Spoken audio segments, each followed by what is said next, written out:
Let's be honest, picking an executive coach is a really high-stakes decision. But the way most companies go about it, it's kind of broken.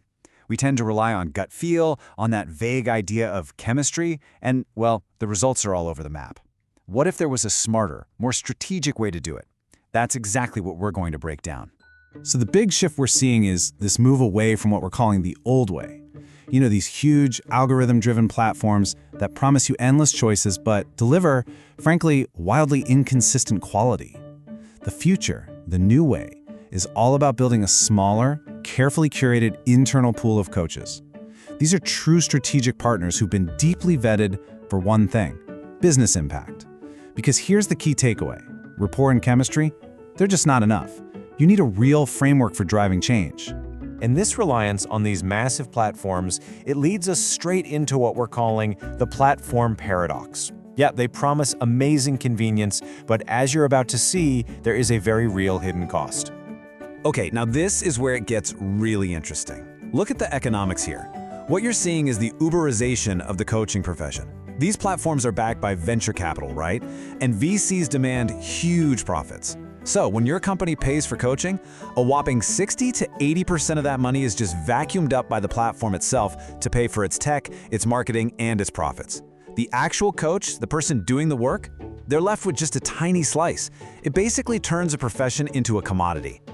But it's not just about the money. There are what the source material calls quiet costs, and these are a big deal. For the coaches themselves, their professional freedom gets squeezed, their income shrinks, and their own unique brand gets washed away under the platform's logo. And for your organization, you lose strategic control. The coaches don't have deep context about your company, and maybe, worst of all, any learning from the coaching just evaporates. It stays with the individual instead of getting baked into your company's DNA. You're essentially renting development instead of building it as a real capability.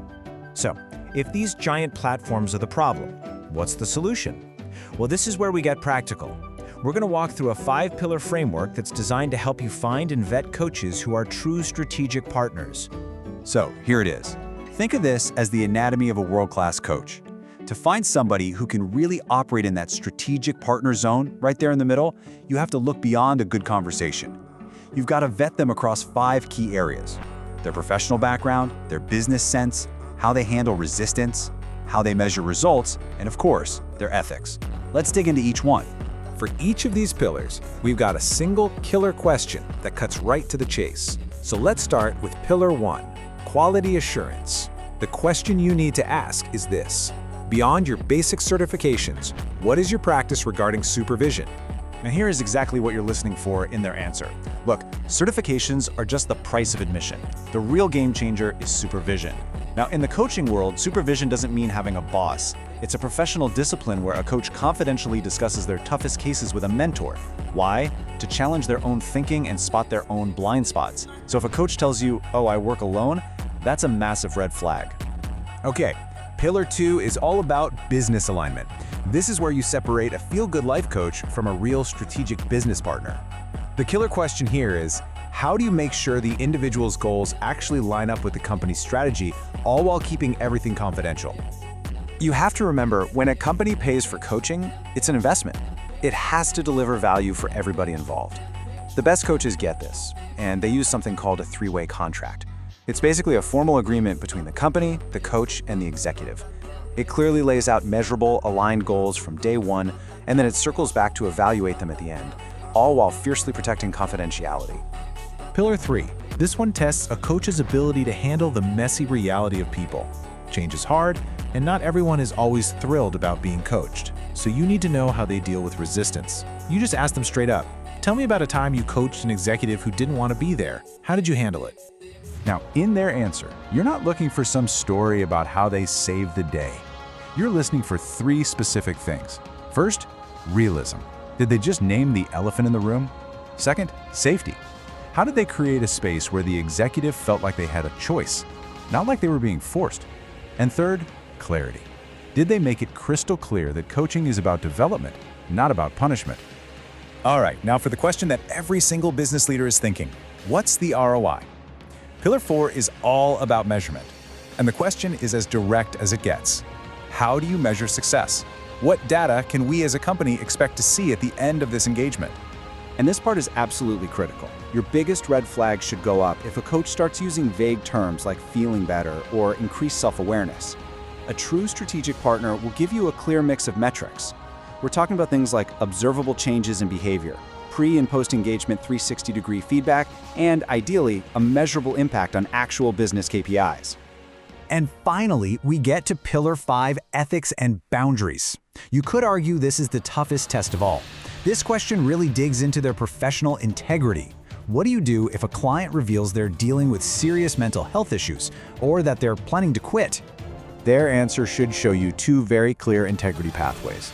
In scenario A, the mental health issue, the only professional response is to stop coaching and refer them to a therapist or another specialist. A coach is not a clinician, period. In scenario B, the plan to quit, the right response is to maintain confidentiality while challenging the client to manage their exit with professionalism. A coach is never an informant for the company. So this 5-pillar framework is an incredibly powerful tool for any company. But it's still a workaround for a system that's pretty flawed. So what if we could reimagine the entire ecosystem? Well, that brings us to this idea of a fair trade future for coaching. Just look at the two competing visions on this slide.